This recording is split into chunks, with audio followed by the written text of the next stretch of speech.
Today we're going to be talking about the HMD Skyline. Now this is a mid-range device from a company called HMD. And HMD is actually the company that makes Nokia phones that you're probably more familiar with, but they recently started selling their own HMD branded smartphones, and the Skyline is their flagship device. Now it is a mid-range device. The MSRP is around $499. They do go on sale sometimes. But in this video, I'm going to be telling you guys everything that you need to know about this device that they gave me. I'm going to talk about the things that I like, that I don't like, and exactly who it's for after a while of testing this device. So I'm going to switch you guys to a top-down mode, and we're going to talk more about it. Okay, to kick things off on this device, let's talk about what it is before I get into things that I do and don't like. So starting off, this is an aluminum bodied phone. It comes off to kind of square edges, which is unique in phones nowadays. The back is going to be a glass, and then of course on the front is going to be a Gorilla Glass 3. Now the device itself actually reminds me a lot of the old school Nokia Lumia 1020. That was actually back when I used to sell cell phones, so this kind of gives me a bit of a nostalgic feel to it. On the bottom you do have a USB-C charger, and then this does have QI2 charging, which actually means this is somewhat MagSafe. It does fit to some MagSafe accessories. You can see like right here, it holds on just a little bit. It's not quite as strong as what you're going to get used to with iPhones, but it is something that it does have. As for the rear, you have a 108 megapixel main camera, another 50 megapixel camera, and then a 13 megapixel ultra wide camera on the back. As for the battery, you have a 4600 milliamp battery on the inside, and then standard comes with 256 gigabytes of storage and 8 gigabytes of RAM. Now, as for the operating system, you are running on Android 14. It does have the detox mode that they have advertised, and it's 144 hertz refresh rate. Now that is something you choose in the settings. You can run it at 144 hertz all the time. It just affects the battery life a little bit more. You can also choose from a couple different options, but I kept it standard at 144 hertz the whole time I was reviewing this device because I have an iPhone 15 Pro as my main device, and it's kind of a pain. And my eyes are now completely used to that higher refresh rate, and it annoys me if I don't have that. One of the biggest things about this device is that it is repairable. We'll go into that a little bit more later, but you can see right here, there is a screw right there, and that pops the back of this device off, and that gives easy access to replacing things like the screen, as well as the battery, and I think there's a few other components. All of those can be purchased directly from iFixit. But the major downside to that is it does cause us to have an IP54 rating, which means it's not truly water resistant, so that is a big trade-off. But hey, you get repairability and you can fix a lot of things at the sacrifice of that rating. Now, of course, this is their pink color, which I actually have grown to like, but if you do not want pink, as probably a lot of people do, especially since this is a men's gear channel, they do also kind of have a green topaz color and then a black color as well, which is probably the one that you should opt for. All right, and now that leads us into the things that I like and that I don't like about this device. So let's start with the things that I do like. I really, really like the design of this phone. This is probably one of my favorite design phones I have seen in a long time. Now, I used to sell phones for both AT&T and Verizon retailers, and back then, it was like in the early 2010s. That was back when smartphones were making huge leaps. They were trying crazy things, 3D cameras, all that stuff, and we've kind of gone away from that. Every phone kind of looks the same, and this is one that stands out as honestly being one of my favorite devices when it comes to styling. Now, of course, it is that pink color, which I said has kind of grown on me, but I really like these kind of squared off corners to them. Again, it goes back to the Nokia Lumia 1020. That was from probably about a decade ago now or so, and I really, really like the way this phone looks. Of course, you can kind of see some of the pink kind of corners right here, even from the front. Now, something that I really did like is the detox mode on this device. That is actually something that you can add as a widget here. And let's see if I can get it on there. It's a little bit different while I'm filming this. So you can go through your widgets here. All right, let's go ahead and search for it. Detox. So let's add this to the home screen here. I just did a wipe on this phone. So what you can do is you can go in and you can activate it. And you can choose how long you want to activate this for. So it can be 1 hour, 2 hour, 4 hours, and then no time frame. Basically, I think you have to restart the device to get it to do that. I haven't actually tested that out. But what you do is you go into the settings here. So you allow it to do the contacts, and then you can go through all these different applications, and you can decide, okay, I want that one to turn off what's in detox mode. I want to turn off that one. and that one, because these are all ones maybe I just, spend way too much time utilizing, and I want to have some time away from them. And then what you can do is you click that activate button. I'm not going to do it because we're doing the review right now, and it actually removes those applications from being able to be used while detox mode is on. And so it allows you to just essentially detox from those applications for a period of time. And that is actually really cool for people that find that they are using their phone a little bit too much, and I really like that. Another thing that I really liked about this device is its refresh rate. Now, for a device that's a mid-range phone, so the half the price of like an iPhone 15 Pro that I'm using, or I guess now a 16 Pro, which I am not using, is it has a 144 hertz refresh rate, which I really appreciate. It is so silky smooth. I didn't have it slow down at all. It was not an issue for me at all, and that 144 hertz refresh rate just makes things feel so nice and so smooth.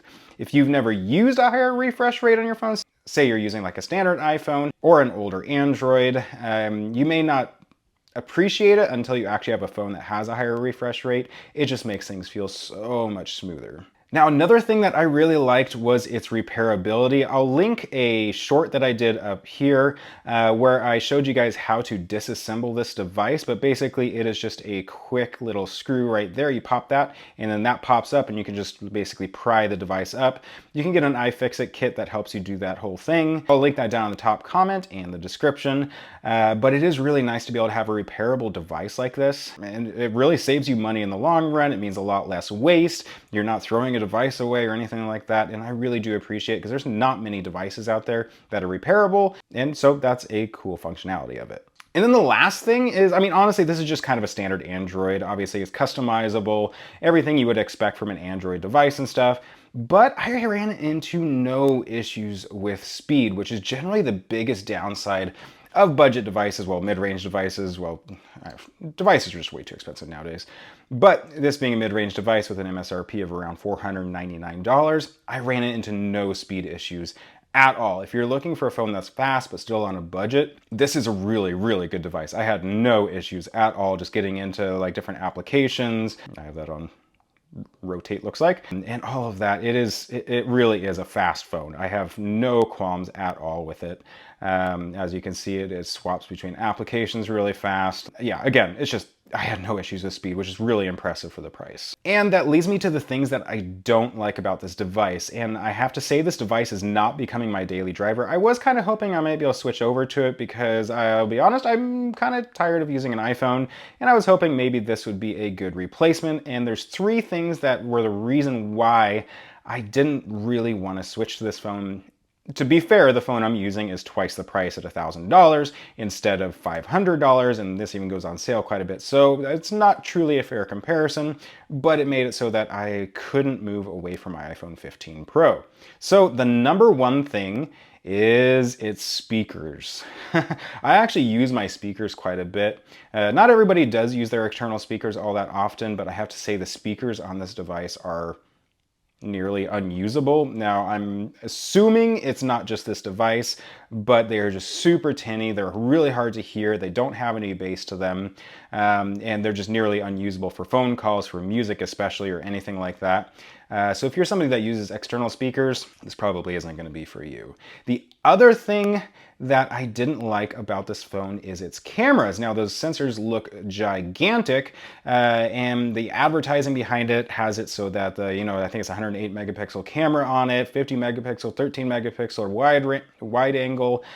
But in all reality, the pictures just didn't look very nice. Now you jump into the camera, and I have to say the actual functionality right in here, usability is super, super nice. There's tons of really great settings. You can adjust everything.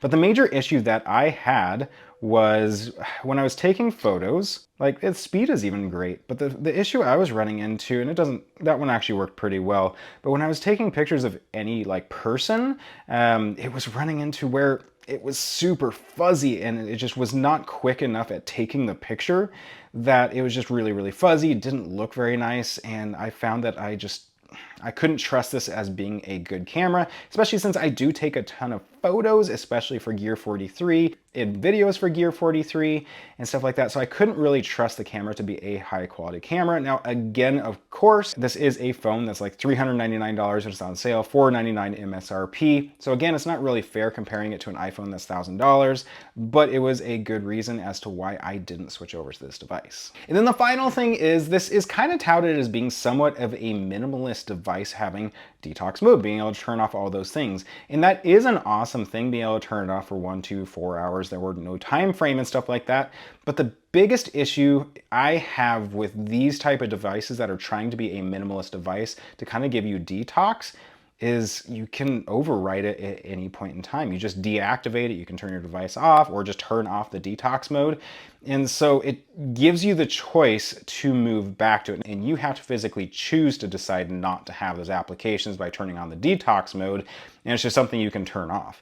And so it really isn't truly a minimalist phone. And for those people that really do struggle needing to be on their device, this may not be a great solution. Maybe for those people that, have a mild issue with being on their device all the time. But the detox mode, I don't think goes quite far enough. And that is a bit of a bummer. And so who is this phone for? It's for somebody that's looking for a very, very well done device that is extremely smooth, is high quality, and is just, really, really nice. This metal body and glass back in the main screen and the UI, everything's super fast, super snappy, has no issues. I have no complaints on any of that kind of stuff. So general usability of this device is amazing.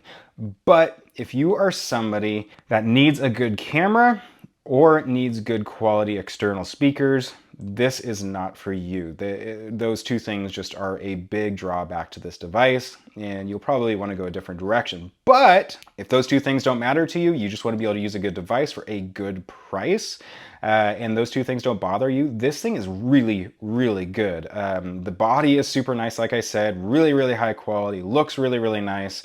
Everything works smoothly. The applications are all snappy. It has that high refresh rate, good battery life. I think it's for just really anybody that might want those things, but maybe the camera and speakers don't matter to you. Get it.